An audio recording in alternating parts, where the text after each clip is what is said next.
kamu adalah saksi dari semuanya itu. Tapi di lain pihak, tidak usah yang berkelebihan menjadi saksi Kristus. Misal teriak berkoar-koar tentang iman kita. Mungkin jadi orang Katolik saja ada risikonya. Mencalonkan diri sebagai pemimpin tidak pernah jadi. Diejek karena punya keyakinan iman dan ungkapan iman tertentu. Tetangga-tetangga mulai menjauhi kita. Putus dengan pacar, mungkin saja. Tapi jangan karena itu kita lalu malu mengakui diri beriman Kristiani. Yesus pernah berkata dengan amat jelas dalam Matius pasal 10 ayat 32, setiap orang yang mengakui aku di depan manusia, aku juga akan mengakuinya di depan Bapakku yang di surga. Tapi barang siapa menyangkal aku di depan manusia, aku juga akan menyangkal dia di depan Bapakku di surga. Kita ini saksi tentang apa? Bukan saksi bahwa menjadi Katolik akan terjamin pelayanan kesehatan atau kesantunan sosial. Dalam namanya, berita tentang pertobatan dan pengampunan dosa harus disampaikan kepada segala bangsa. Dua hal perlu diperhatikan, pertobatan dan pengampunan dosa. Jangan hanya memberitakan pengampunan tanpa pertobatan. Ini yang membuat orang memandang enteng Kristus dan kemudian memilukan dia. Hidup sembarangan, hidup serampangan, karena Kristus toh Maha Pengampun. Jangan kita jadi bahan celaan dan batu sandungan karena orang cuma mau pengampunan tanpa ada pertobatan. Tapi jangan memberitakan pertobatan tanpa pengampunan. Ini hanya akan membuat orang merasa takut, merasa tidak berdaya, putus asa, terus dikejar-kejar oleh perasaan berdosa. Kita beri contoh bagaimana pengampunan tanpa syarat orang yang pernah jatuh dalam dosa. Kamu adalah saksi dari semuanya ini, saksi dari pertobatan dan pengampunan. Bagaimana caranya? Kesaksian yang paling baik adalah kesaksian melalui hidup kita. Tunjukkan melalui hidup kita bagaimana hidup yang diampuni itu. Bagaimana hidup yang bertobat itu. Hidup yang bertobat adalah hidup yang berubah. Tidak harus seketika, tapi ada perubahan walaupun sedikit demi sedikit. Lalu bagaimana hidup dalam pengampunan? Kitab suci banyak berbicara tentang hal itu. Bukti bahwa orang telah hidup dalam pengampunan ialah kalau ia telah mau dan mampu mengampuni orang lain. Ampunilah kesalahan kami seperti kami pun mengampuni yang bersalah kepada kami. Pertobatan dan pengampunan, Anda dan saya adalah saksi dari semuanya ini. Amin.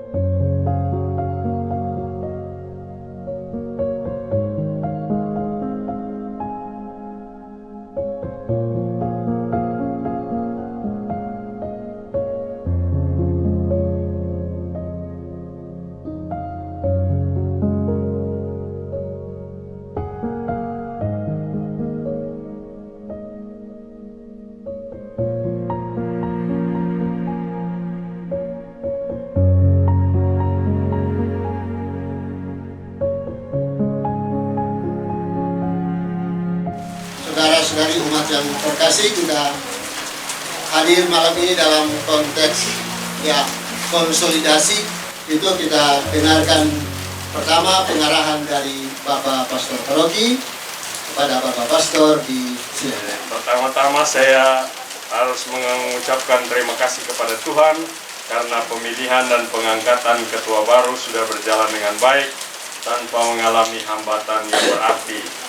Kedua, terima kasih kepada ketua terpilih karena sudah menerima penunjukan ini untuk tugas berat tapi mulia ini dalam mengembangkan iman, harap, dan kasih seluruh umat wilayah rohani Ambrosius ini. Kalau tidak ada yang menerima tugas ini, maka umat wilayah Ambrosius akan terlantar. Dan untunglah ada yang mau menerima tugas ini. Tugas dari ketua yang lama harus dihentikan dulu. Sementara karena ketentuan keuskupan mengatakan bahwa ketua wilayah rohani hanya berlaku untuk selama-lamanya hanya 2 periode saja. Jadi karena beliau sudah 2 periode, maka ia harus berhenti. Untuk itu saya mewakili seluruh umat wilayah Santo Ambrosius mengucapkan terima kasih banyak atas segala usaha, segala pengorbanan dan hati untuk umat wilayah ini. Mari kita tepuk tangan untuk beliau. Tuhan memberkati. Ketiga, terima kasih juga kepada Korbit, organisasi dan pengkaderan, karena sudah membantu pastor paroki dalam tugas-tugas mengedarkan kepada para koordinator mengenai kriteria ketua wilayah rohani yang baru. Mohon maaf karena saya sudah bersalah telah membubuhkan tanda tangan tanpa membaca dengan sungguh-sungguh apa yang sudah ditulis tentang pentahapan pemilihan ketua wilayah rohani baru. Maaf karena kurang koordinasi, sebab ternyata ada hal-hal yang tidak bersesuaian dengan pedoman. Misalnya bahwa wilayah rohani yang bersangkutan memasukkan 3 nama kepada pastor paroki, dan pastor paroki memilih salah satu nama dari 3 nama yang diusulkan wilayah rohani yang bersangkutan untuk memberi kebebasan kepada pastor paroki. Sebab kalau diberikan satu nama saja, maka pastor paroki ditodong oleh umat wilayah rohani yang bersangkutan untuk menerima apa yang sudah dipilih umat dan tidak usah diumumkan dalam warta paroki. Memasukkan 3 nama berarti juga menghormati pilihan umat setempat. Ada unsur demokratis di situ, agar pastor juga memperhatikan keinginan umat. Pada prinsipnya, gereja kita bukan lembaga demokratis. Kalau sesudah mempertimbangkan masa-masa dan pastor memilih orang di luar yang diusulkan umat wilayah rohani, maka situasi ini bisa dibenarkan. Karena dalam gereja, pastor atau hierarki lah yang menentukan. Terima kasih kepada umat karena mau alumi hal itu.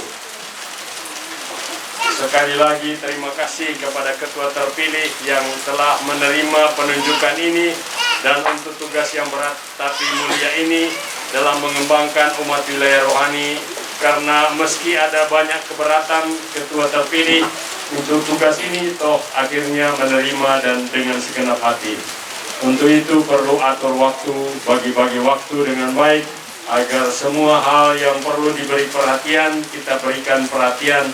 Untuk itu ketua tidak perlu melakukan semua, libatkan juga wakil ketua, sekretaris, bendahara, sekretaris liturgi dan lain-lain untuk ikut serta mengembangkan kebersamaan umat wilayah rohani dalam iman, harap, dan kasih. Ada juga perbedaan lain, yaitu mengenai pelantikan ketua wilayah rohani. Dikatakan dalam teks yang sudah dibagi-bagikan kepada para koordinator bahwa ketua wilayah rohani akan dilantik bersama dengan DPP terpilih nanti pada bulan April 2024. Dan saya sudah umumkan bahwa pelantikan ketua-ketua wilayah rohani hanya ketua yang tampil di muka altar mewakili seluruh struktur kepemimpinan wilayah rohani nanti pada tanggal 28 Januari 2024 ini, untuk mengurangi jumlah orang yang akan tampil ke depan altar pada saat pelantikan DPP nanti, DPP inti nanti yang akan datang oleh uskup atau wakilnya. Apalagi pelantikan ketua-ketua wilayah rohani sebelum mereka mulai tugas pelayanannya akan menyebabkan bahwa sang pelayan akan lebih mantap dalam bertugas melayani umat. Jadi biarlah DPP inti nanti dilantik oleh Bapak Uskup atau wakilnya di bulan April yang akan datang, sedang ketua-ketua wilayah rohani sudah dilantik oleh pastor paroki lebih dahulu. Juga mengingat ada pemekaran baru wilayah-wilayah rohani. Pada saat pelantikan tanggal 28 Januari 2024 nanti dilaksanakan juga serah terima jabatan, di mana bendahara-bendahara wilayah rohani yang baru menerima aset-aset dari wilayah rohani yang bersangkutan yang sudah diserahkan kepada DKP pada pertemuan terakhir. Sekian dan terima kasih. Kita dengarkan pengarahan selanjutnya dari Ketua Bidang 2 DPP, Bapak Romi Mokor. Ada Bapak disilakan. Pastor Petrus Pinangon PR yang kami banggakan dan kami kasihi, Ketua definitif terpilih Bapak Diki Rawung, serta para senior-senior saya, dan seluruh umat yang ada di Wilayah Rohani Santo Ambrosius ini, juga Frater Pastoral, Frater Biros, dan tim Komsos yang hadir pada malam hari ini. Walaupun suasana hujan, tapi saya lihat dari kunjungan kami yang kelima bersama Pastor Paroki, malam ini sudah bersama Frater, kehadiran saya secara pribadi yaitu mendampingi Pastor Paroki, mana sudah sampaikan tadi dalam rangka konsolidasi dari tiap wilayah rohani. Ada 16 total, malam ini yang kelima, karena kita tahu beberapa waktu yang lalu telah terjadi pemekaran di 16 wilayah rohani. Mungkin Ambrosius yang tidak kena dampak pemekaran, dan juga ada pemilihan ketua-ketua definitif yang baru. Dan untuk itu, atas tadi kita sudah mendengarkan bersama penyampaian dari Pastor Paroki, kami juga dari Dewan Pastoral Bidang 2 juga atas apa yang disampaikan Pastor tadi memohon maaf, dan juga kepada umat bersama koordinator karena ada edaran-edaran yang disampaikan artinya menjadi berbeda. Dan hal ini menjadi perhatian buat saya agar supaya lebih berkoordinasi secara intensif, karena pada awal tahun memang pastor memberikan kesempatan kepada setiap umat untuk memilih langsung siapa ketuanya. Tapi karena pastor sudah banyak mengenal umat, maka yang pastor sampaikan tadi itu sudah dengan statuta. Maka kepada semua umat, itulah yang menjadi aturan gereja kita, Gereja Katolik Uskupan Manado, yang statuta. Maka apabila ada umat yang masih berbeda pendapat, berbeda pandangan dengan pemilihan yang baru terjadi, kita mengikuti hierarki kita, apa yang sudah diputuskan oleh Pastor Paroki dalam hal ini, itulah yang merupakan keputusan yang kita junjung tinggi. Dan itu merupakan kelebihan atau merupakan keuntungan kita sebagai gereja Katolik, yang apabila terjadi perbedaan di antara umat, maka kekuatan kita harus tunduk pada apa yang disampaikan oleh hierarki. Sampai saat ini itu yang terbukti buat kita. Dan seperti yang juga sudah Pastor sampaikan, antara demokrasi dan pemilihan di ketua wilayah rohani ataupun lainnya dalam gereja itu sungguh berbeda. Maka kalau demokrasi ada dukung-mendukung dan memilih siapa yang terbanyak. Tapi kalau dalam gereja kita yang sudah sampaikan oleh Pastor Paroki, beliau memilih secara bebas, maka kita sama-sama percaya bahwa itu adalah suara Tuhan. Dan untuk itu kami juga dari Dewan Pastoral Paroki mengajak semua umat untuk mendukung ketua definitif yang terpilih, Bapak Deki, seperti tadi yang sudah disampaikan oleh MC Bapak Sales, untuk menyatukan barisan dan menyatukan langkah untuk pengembangan iman dan pengembangan tiap keluarga-keluarga, supaya wilayah rohani ini lebih berkembang lagi. Baik, itu saja dari kami tentang tujuan untuk hadir di sini. Di samping mendampingi juga boleh mengklarifikasi akan apa yang sudah terjadi dalam pemilihan. Tapi di wilayah rohani ini sedikit aman-aman. Untuk itu kami juga akan membagikan buku panduan dasar pedoman pastoral wilayah rohani, di mana di sini adalah merupakan turunan dari statuta, yang di mana kriteria yang disampaikan lalu ini berasal dari buku-buku statuta. Memang tinggal kami angkat kembali supaya umat lihat. Jadi kalau nak baca buku, taruh di kriteria, oh iya, ini. Hanya ada misalnya poin-poin di luar itu, misalnya ditambahkan oleh pastor paroki bahwa calon ketua wilayah rohani harus bisa mempersatukan, bukan memecah belah. Demikian, semoga ke depan dengan kriteria ini paroki kita semakin maju. Apabila ada yang kurang, kita perbaiki bersama sehingga jadi lebih baik lagi. Sebelum membagikan buku, saya menyampaikan bahwa apabila belum dimasukkan bendahara ke sekretariat atau pastor paroki, terakhir tanggal 20 hari Sabtu besok, karena akan dibicarakan oleh tim DKP pada hari Minggu sesudah misa malam. Itu untuk bendahara, dan tentunya ini dari wilayah rohani sudah bertanya kontrol pedoina. Nah, itu juga akan dibicarakan nanti sesudah bendahara tersebut. Kalau mungkin Ambrosius full dibagi karena tidak terjadi pemekaran, tapi wilayah yang lain ada yang masuk, ada yang keluar. Itu saja, dan sekarang kami akan menyerahkan buku panduan. Apabila ini 3 ketua serta bendahara, apabila ada umat yang memang suka baca, boleh pesan. Karena mungkin itu tongkat estafet berlaku bagi yang umat khusus siap dan membaca. Terima kasih.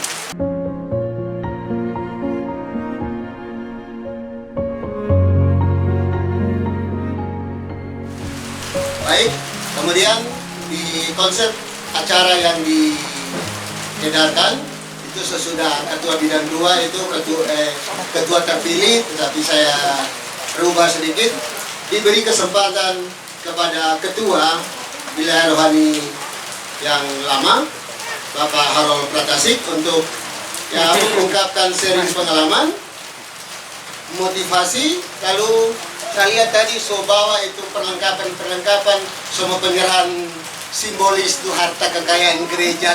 Jadi kesempatan diberikan kepada Bapak Harold Pratasik. Aset serta dana yang ada, walaupun dana itu ada di paroki, tapi kami akan sampaikan kepada umat keseluruhan aset-aset kita yang ada. Karena ini kita harus transparan supaya umat juga tahu apa-apa yang menjadi aset kita serta dana yang ada. Yang pertama, ini kami sudah bawa semuanya. Itu pertama, patung Bunda Maria atau arca Bunda Maria ada 2 buah. Ada 2 buah, satu besar dan satu yang kecil. Kemudian ada patung Santo Yosef, itu ada bendahara. Kemudian ada satu salib besar. Kemudian buku Mazmur baru. Kemudian baju lektor, ini sudah ada semua. Toga liturgi ada 2 buah. Tempat lilin ada 1 pasang. Pandel ada 2, pandel wilayah rohani dan pandel paroki.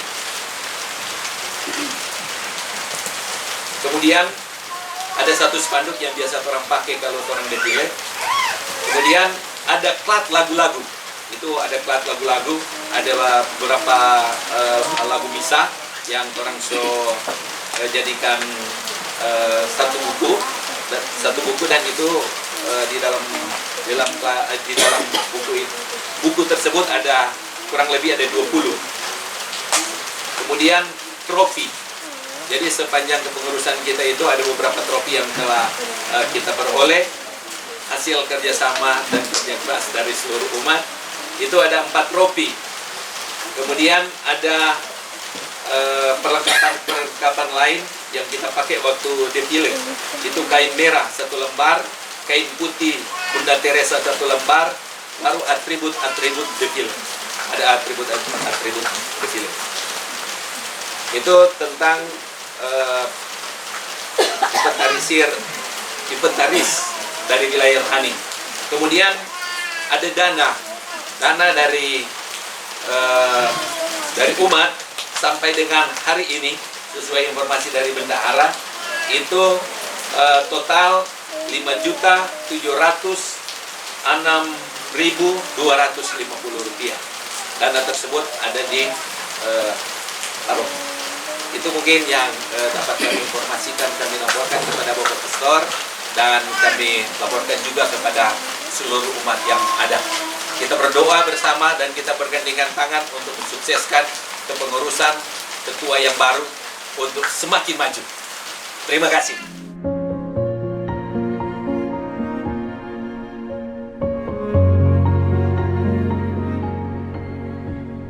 Sampai pada tahap akhir dan terpilihlah Bapak Ketua baru Deki Gerawung, maka diundang dengan hormat untuk memberikan sambutan. Nanti sesudah sambutan diakhiri dengan pengumuman struktur kepengurusan yang sudah terbentuk. Kepada Bapak Ketua terpilih, disilakan. Selamat malam. Salam sejahtera bagi kita semua. Yang saya hormati Bapak Pastor Paroki, Pastor Petrus P. Kinangon PR. Yang saya hormati Koordinator Bidang 2, Bapak Romi Kumokor. Yang saya hormati dan kasih seluruh umat wilayah Rohani Ambrosius.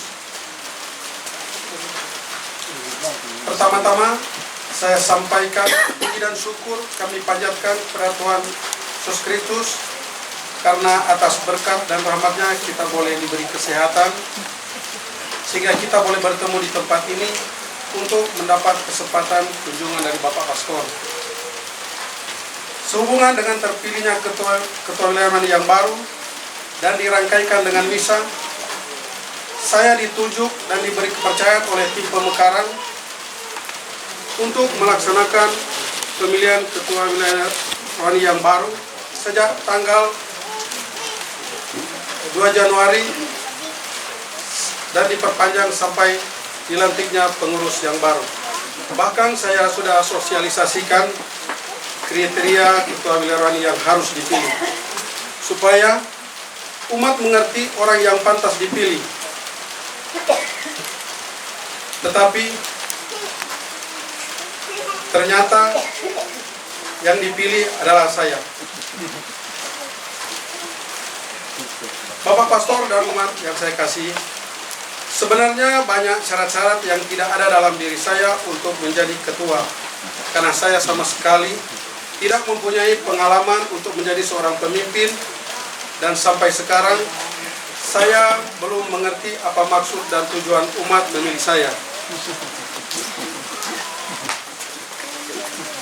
Dan apa kelebihan saya sehingga saya harus dipilih. Sedangkan umat Ambrosius banyak yang berkapasitas untuk menjadi seorang ketua wilayah rohani. Tetapi mandat ini saya harus terima dan laksanakan, karena ini adalah tugas yang mulia untuk kerajaan Allah.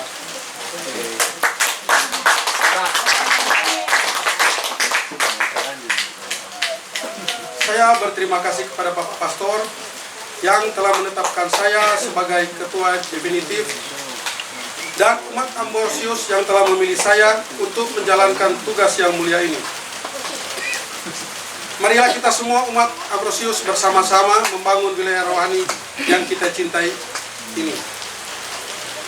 Ada satu kalimat yang dikatakan oleh mantan ketua, Bapak Deki jangan takut, torang ada di sini. Maksudnya yang akan mengerjakan ini adalah torang-torang yang ada di sini, dan umat yang lain memberi apresiasi kepada saya. Tugas ini jangan ditolak, harus diterima. Roh Kudus akan membantu saya dalam menjalankan tugas ini. Saya mengucapkan banyak terima kasih kepada orang-orang yang hebat di keliling saya dan mau bersama-sama dalam menjalankan tugas ini. Akhir kata, saya mengucapkan banyak terima kasih kepada pastor yang sudah datang mengunjungi kita di umat wilayah rohani, yang sudah meluangkan waktu untuk bisa hadir bersama-sama di tempat ini. Sekali lagi saya atas nama pengurus definitif mengucapkan banyak terima kasih. Susunan pengurus wilayah rohani Santo Ambrosius, Paroki Bunda Teresa dari Kalkuta, Gria Paniki Indah, periode tahun 2024 sampai dengan 2027. Penasehat Bapak Harold Pratasi. Ketua Bapak Deki Rawung. Wakil Ketua Bapak Sales Tapewali. Sekretaris Ibu Jane Tintingon. Wakil Sekretaris Saudara Haristo Pratasi. Bendahara Bapak Steve Dotulong. Seksi Liturgi Ibu Sinta Celestia Koordinator. Anggota Ibu Marji Poluan, Ibu Sandra Lengkong, Ibu Lena Pelealu. Seksi Katekese Bapak Sales Tapobali. Seksi Sosial Ibu Nana Simajuta Koordinator. Anggota Ibu Rika Arang, Ibu Desi Karnyoto, Ibu Febe Tongkeles. Seksi Perlengkapan Bapak Nopi Tulus Koordinator. Anggota Jovan Tampanguma, Raymond Tungkas, Samri Kaunang, Miguel Rawung. Seksi Usadana, Koordinator Bapak Pierre, Anggota Bapak Petrus Mulyanto, Bapak Ferry Harja Kusuma, Bapak Buang Gita. Terakhir pembina sekami adalah Ibu Sandra Lengkong. Itulah pengurus wilayah Roni Ambrosius. Terima kasih. Terima kasih kepada Pastor sudah hadir di tengah-tengah umat wilayah Rohani Ambrosius. Bapak Pastor, terima kasih. Dan terima kasih juga karena kita semua menyempatkan waktu untuk bisa hadir bersama-sama di sini.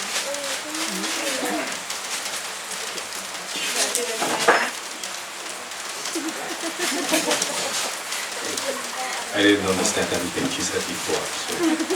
But first of all, I would like to apologize for two things. Being late in my own house tonight, but there was too much that I couldn't get out earlier. So I hope you forgive me for that. Secondly, that we didn't have enough chairs tonight, so some of you had to stand, which hopefully is not a big issue. But this can be seen as a positive sign as well, because despite the rain, the bad weather, this shows that the community is very involved. The number of people that turned up tonight exceeded the expectation of the number of chairs that I thought would be sufficient. Having said that, of course I would like to thank all of you for being here tonight, and especially Pastor, Prater, Sales, the new Ketua Padeki, Harold as the preceding one. So if I miss someone, it's not on purpose. So as I said before, religion, or more specifically, belief in a higher creature that created this world is very important. And it's never too young to start. It's never too often to celebrate this and to acknowledge this fact.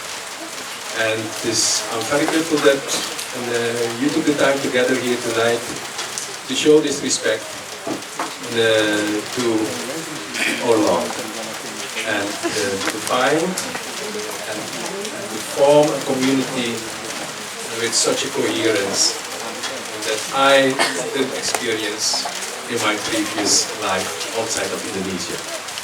So thank you for that.